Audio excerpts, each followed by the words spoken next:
अस्सलाम वालेकुम, मेरा नाम बिलाल परवेज़ है। अच्छा, लास्ट टाइम हमने स्टॉक एक्सचेंज की जो बिगनर सीरीज़ स्टार्ट की थी, उसमें हम अब ये चीज़ समझते हैं कि अगर हमें इन्वेस्टमेंट करनी है, तो इन्वेस्टमेंट का प्रोसीजर क्या होगा और उसको समझने के लिए हमें डिफरेंट जो इदारे हैं, जो पीएसएक्स से लिंक हैं और जो ये पूरे ऑपरेशंस को चलाते हैं, उनको थोड़ा-सा समझना होगा।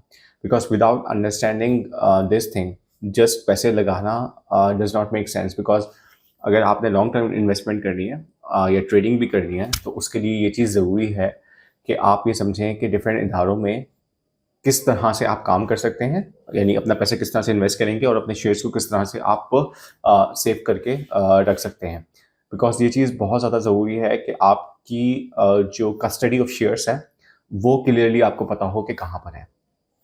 अब इसमें जो पाकिस्तानी स्टॉक एक्सचेंज है उसका पूरा एक इकोसिस्टम इस वक्त बन चुका है। 2016 से पहले कराची, लाहौर और इस्लामाबाद में स्टॉक एक्सचेंज सेपरेट्स थी और वो इंडिविजुअली काम कर रही होती थी। बट 2016 के बाद इन तीनों को मर्ज कर दिया पाकिस्तान स्टॉक एक्सचेंज में और अब एक्चुअली ये कंबाइनली एक पाकिस्तान स्टॉक एक्सचेंज के तौर पे वर्क कर रही है। बट ये टोटली जो ये सारा वर्क है ये डिजिटल है।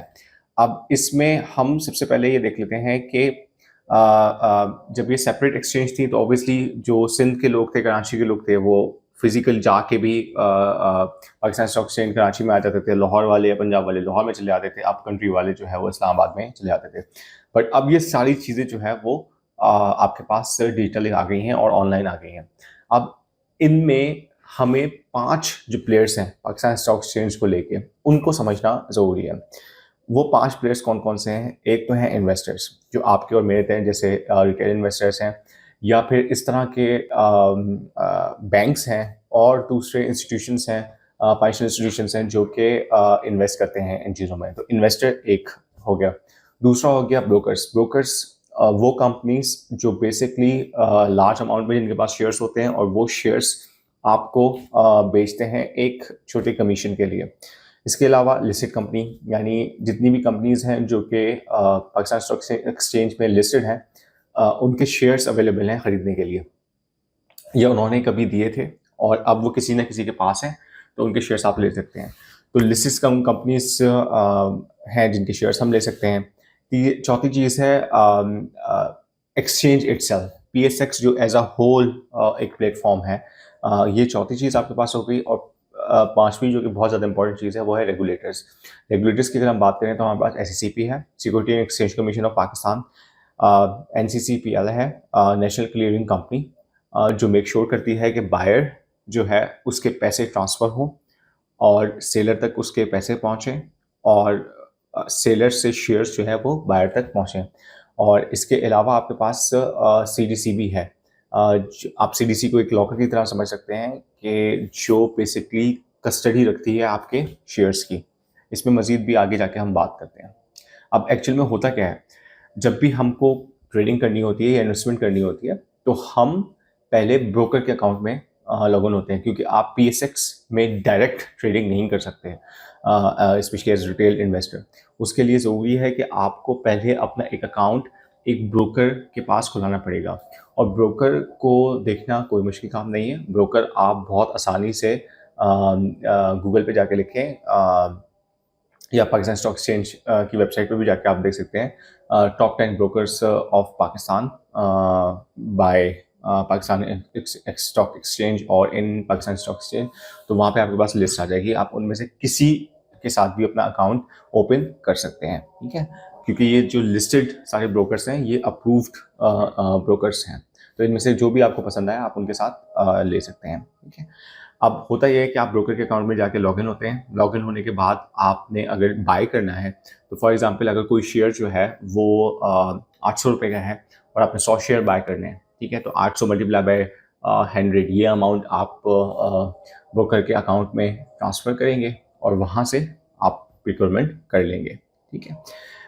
इसमें एक और चीज़ ये भी है कि ये सारी चीज़ें इलेक्ट्रॉनिक होती हैं, तो जो आपका ऑर्डर होता है वो पीएसएक्स की इलेक्ट्रॉनिक ऑर्डर बुक में जाता है।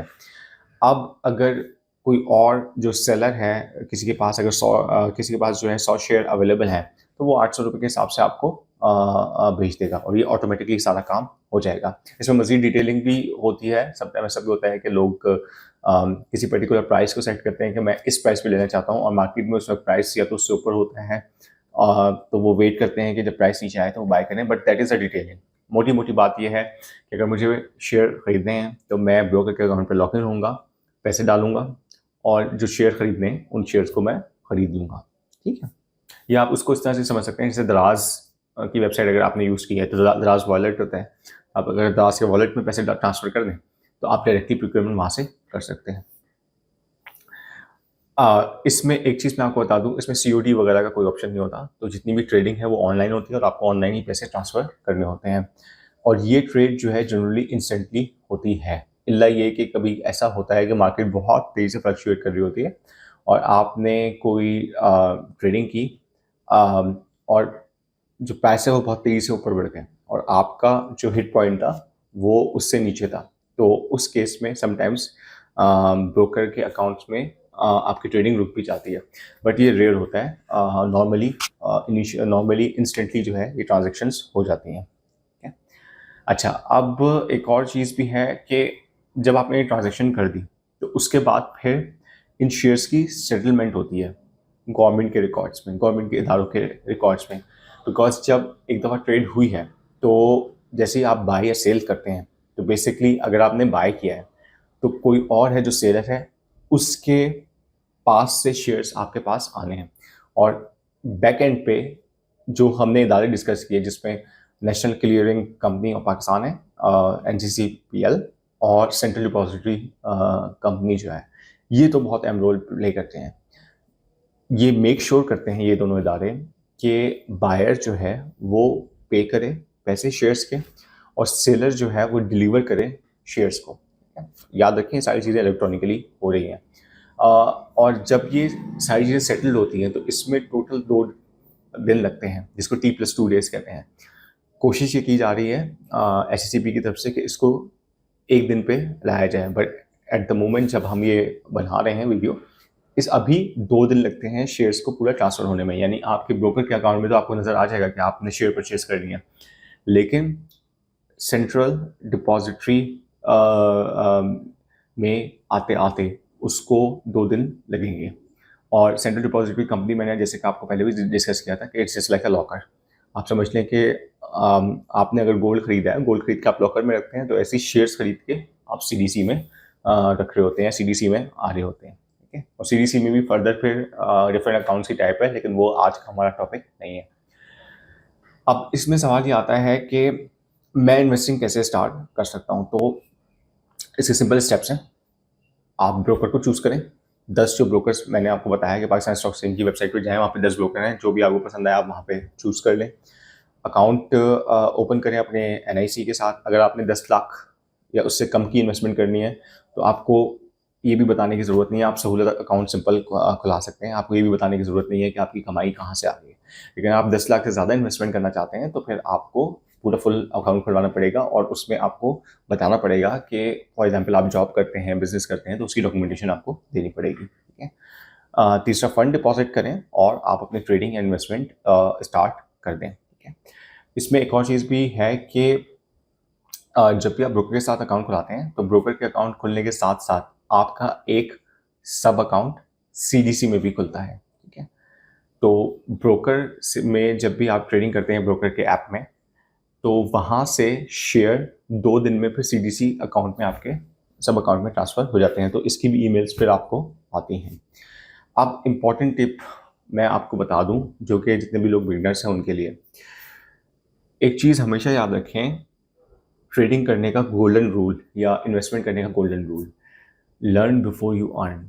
ओके, याद रखें कि अगर आपको चीज़ समझ में आती है, स्टॉक समझ में आते हैं, तो आप बेहतर तरीके से कमा सकेंगे इससे। अगर आपको समझ में नहीं आते तो आप उसमें अच्छा पैसा नहीं बना पाओगे। ठीक है, किसी भी ऐसी कंपनी में इन्वेस्ट ना करें कि जिसकी प्राइसेस ऊपर जा रही हैं। ठीक है, अगर किसी कंपनी की प्राइसेस ऊपर जा रही हैं लेकिन वो कंपनी फंडामेंटली स्ट्रॉन्ग नहीं है तो आपके पैसे डूब सकते हैं। तो उसके लिए ज़रूरी है कि उस कंपनी को भी समझा जाए। उसको भी हम आगे जाके अपनी आगे वाली वीडियोस में वो चीज़ें भी डिस्कस करेंगे। इसको वैसे फंडामेंटल एनालिसिस भी कहते हैं कि कंपनी कितनी अच्छी है कितनी नहीं है, और कुछ टेक्निकल एनालिसिस भी होते हैं जो उसकी बुक्स को देख के किए जाते हैं। ठीक है, तो ये मोटी मोटी चीज़ें थी जो कि स्टॉक एक्सचेंज किस तरह से काम करती है उसके हवाले से थी, और बाइंग ऑफ शेयर्स और सेटलमेंट के हवाले से। नेक्स्ट वीडियो में थोड़ी सी हम डिस्कस करेंगे फंडामेंटल एनालिसिस के हवाले से कि किस तरह से आप स्ट्रॉन्ग कंपनीज को जज कर सकते हैं, और उसकी बेसिस पे आप ये देख सकते हैं कि क्यों कुछ कंपनीज जो हैं वो ज़्यादा बेहतर प्राइसेस पे ट्रेड कर रही हैं और कुछ नहीं कर रही, और कौन सी कंपनीज ऐसी हैं कि जो फंडामेंटली गुड हैं लेकिन वो अच्छे प्राइसेस पे ट्रेड नहीं कर रही, और that can be your good opportunity to invest. ठीक है, अगर ये आपको वीडियो अच्छी लगी है तो प्लीज़ इसको लाइक कीजिए, शेयर कीजिए, सब्सक्राइब कीजिए। Thank you very much.